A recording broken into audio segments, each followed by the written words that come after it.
September the 13th, 2023, guys. You're looking at this morning's update from the National Hurricane Center down in Miami. Lee is still a Cat 3 at 115 miles per hour. It is moving northwest at 6 miles an hour. Not very fast, but you can tell it's made that north turn. Here's Bermuda.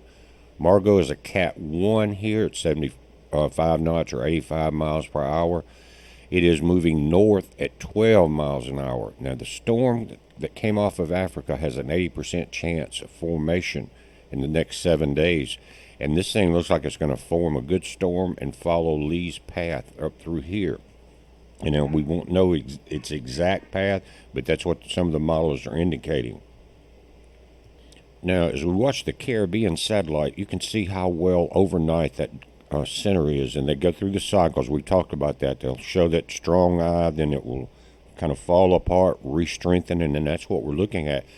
But to me, the most impressive thing about the storm right now is the size. I mean, just the very center, the strongest section right here is as wide as Florida. And that's going to be the deadly part of the storm. It's overall, this thing is about 500 miles wide, maybe 600. And we'll take a look at it on a different map, but very well organized storm. Guys, Bermuda is right here. Are you guys there? You got friends or family? You know the drill. It's a small island. Unless you have a good place to hunker down, fly over to the U.S. or do something different. But that eye is very impressive, and this is going to skirt right up through there.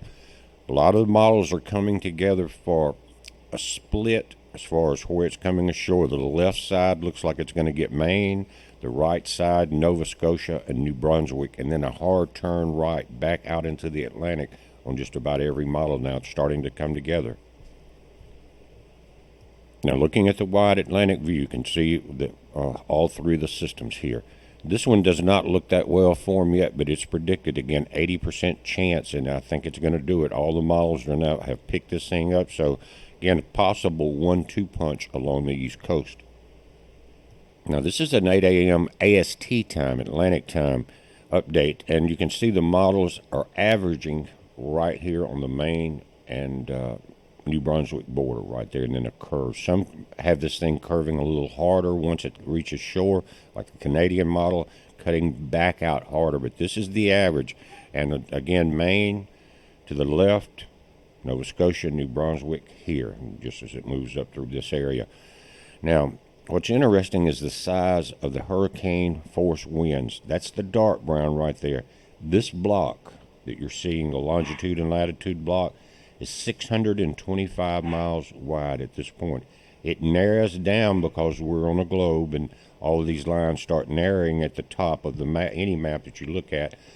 And right here is it's in this last block, guys. It's about 500 miles wide. That's a 125-mile difference because, again, everything comes to a 0 point at the magnetic or the physical North Pole.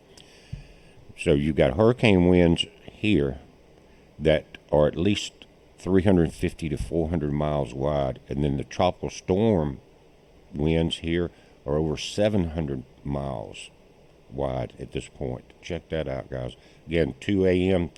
in the morning, hurricane here. 2 p.m. tomorrow evening here. Bermuda, you need to have all your ducks in a row here as it moves through or before it gets there. And guys, by the time we get into Thursday night, it's time to make sure that you have everything ready, because you notice that it's going to pick up speed. There's a greater distance between these marks. Here, about twice as fast, here about twice as fast, and so on. So once we go in tomorrow night, make sure that you have everything that you can possibly do as far as preparations done, so you have a little bit of breathing room in case you have to travel or something you forgot. Now, what we're looking at is a 2 a.m. Sunday impact as far as the center of circulation, but all through the day, 2 a.m. Saturday through Sunday, as you're going to start seeing impacts along the East Coast and into Canada. Now, these spaghetti models were updated 14 minutes ago at 9 a.m. Eastern Time, and you can pretty much tell why they're using that center right there as an average in the National Hurricane Center. Here's Bermuda, and you've got of course, both sides of the spectrum here, all the way to the west, all the way to the east. The Canadian model right there and the Navy model in purple are crossing right on this southeastern tip of Nova Scotia here. This would be southeast of Halifax. And so this point is very interesting. Canadian model shows it skimming it and then a hard turn to the right. The Navy model moves up further north. See that right there? And this is a brand new update. Now this is the Euro model, and it is the most westward tracking of all the models so far. And you'll see it pretty much broadsides Maine here instead of right between Maine and New Brunswick, excuse me. But notice the size of the storm here. Again, these bars that represent longitude and latitude at this point, 625 miles across this section. So it is a large hurricane. Let's play this forward. Right there, coming shore on the 17th. I'll let it play again. We'll stop it. Here's your second storm. Very similar path. Could be a 1-2 punch. Here's Lee coming up. Boom, right there. The 16th. So that would be tomorrow's Thursday, 14th, 15th, Saturday, guys. It's setting here. Not much time. The weekend's coming in quick. Look at the difference in the size of the two storms. Again, the latitude and longitude area here is a little smaller, 500 miles across at this point. And that's very close to what the storm is doing inside the inner rings here. I'll play through. 17th, it's ashore. 18th, it's out of here. This storm is setting offshore right there on the 23rd. So 1 week behind the other one. Now the Navy model. It's ashore by the 16th here. Let me back it up one time. 16th, like I said, it's moving very fast. The points that they were locating on the model were showing it moving fast at this point. But here we're at the 15th. Right there. So let's just step it through. Guys, pay attention to this. Right there. Right again. This one's more along the New Brunswick and Maine border, moving north out of there. Second storm coming in here. Let it play through at full speed. Pretty much eastern New Brunswick takes the hard side of the storm, the north right corner, northeastern quadrant. Right there. Of course, you're going to get a lot of rain and wind all along this northeastern New England area there. It's also showing that second storm coming in, guys. Now we'll take a look at the Canadian model. Now this one goes a little further out in time. Let's play it through. Here's Lee. Right there, that's the 16th. You can see where it's at. You can see where Long Island is and Nantucket, that area. Bring this forward.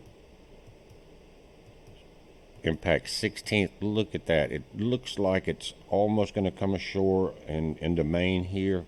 And then it makes a quick turn across New Brunswick and continue to step that forward.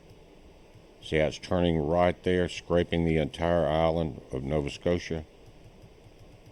Moving up past that point. Second storm coming in, and I'll let it play at this point, guys.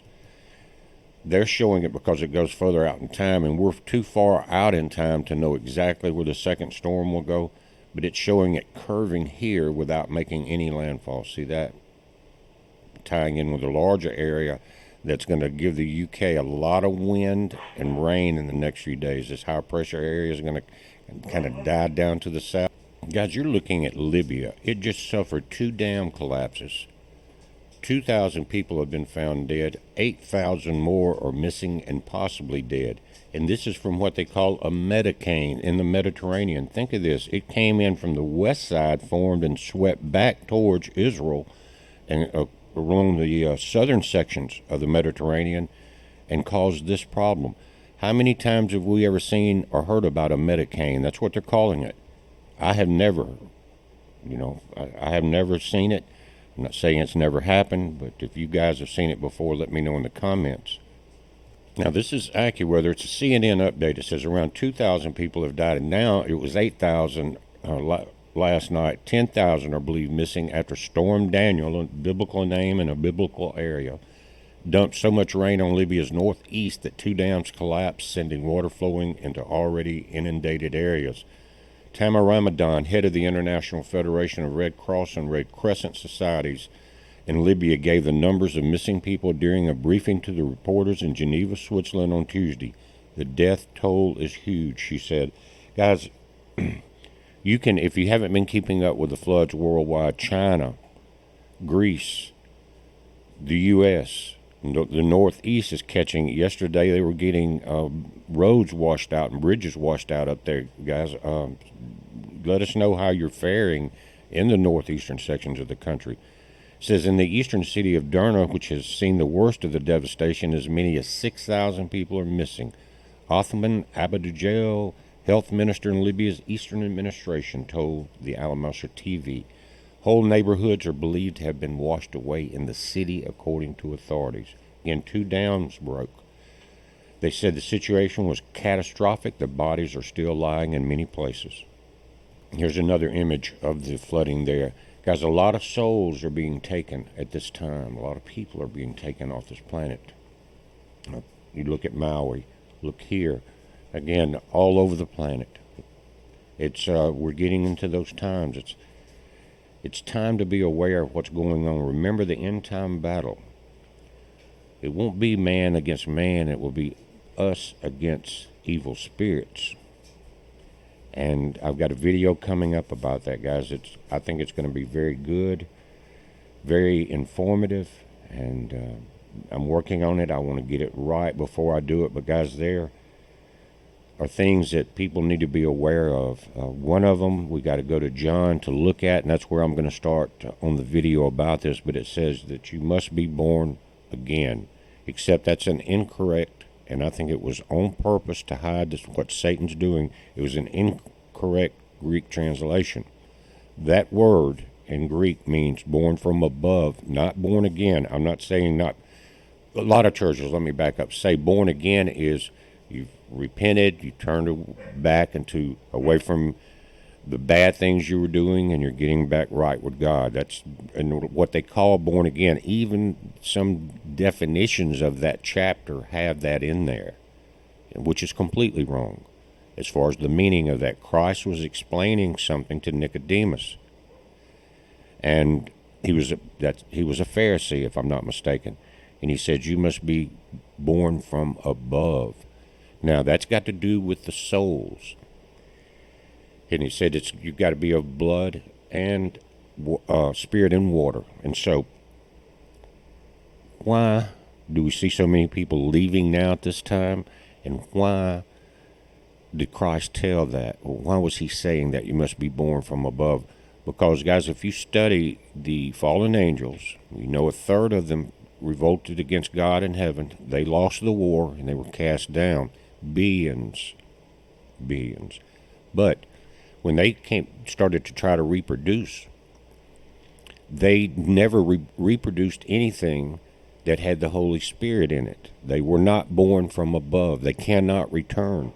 The locust army is going to be that situation. Remember, when that pit is open, first we have the smoke come up. What's in that smoke? What causes the problems that we're talking about? Almost like a biological weapon. But you're going to have millions of people or millions of entities in that locust army, soulless. But why would they be released at that time? Why are the gates of hell opened at that time? Is it a place and for all the spirits to go? These entities that are not born from above cannot go back because they don't have the Holy Spirit in them. But they can possess other entities, animals, people. It doesn't matter. And it goes back to the DNA interference that we've seen. You talk about the different mixture of animals in mythology, half horse, half men, things like that. They were created by the fallen angels to have a place of habitation. because they could enter something that did not have the Holy Spirit. Guys, the whole locust army's in that situation now, and I think the politicians around the world are part of that, all planned for these end times. But let's take a look at one thing. Guys, this is the image of what they're calling Medicane Daniel, again, hurricane in the Mediterranean, seen making landfall in Libya by the European weather satellite Meteosat. Check that out. I've never seen it, but I'd like to hear if you guys have ever seen or heard about a Medicane. That the world is changing. Guys, if this is going to happen, we are going to see a tremendous amount of other problems. Notice something about this particular storm, how it's pulling sand into the Mediterranean, into the center, and this thing is moving from left to right in this direction. Amazing images for that part of the world. You would never expect a hurricane to hit the northern parts of Libya. But we're watching it, guys. I'm working on that update about the end times and the locust army. There's quite a few questions that we need to look at in those verses and break them down, because a lot of it's overlooked and just read through without understanding the deeper meaning behind it. And I think it's going to be important for us to understand those things to keep from being deceived. We're watching it. You watch it. It's a heads up. Be safe.